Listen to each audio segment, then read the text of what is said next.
Hi friends, আশা করি তোমরা সবাই ভালো আছো। আমিও খুব ভালো আছি।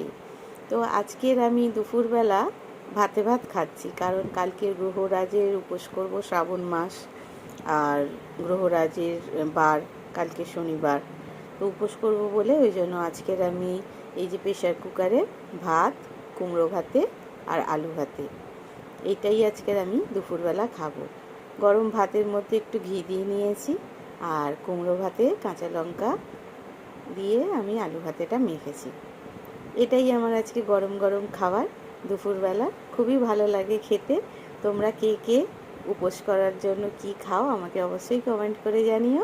আর এই ভাতটা খেতে কীরকম, কে কে ভালোবাসো আমাকে অবশ্যই জানিও। খুবই টেস্টি লাগে। আর আমার চ্যানেলকে ভালো লাগলে লাইক করো, শেয়ার করো, সাবস্ক্রাইব করো। আবার দেখা হবে তোমাদের সঙ্গে নতুন ভিডিওতে।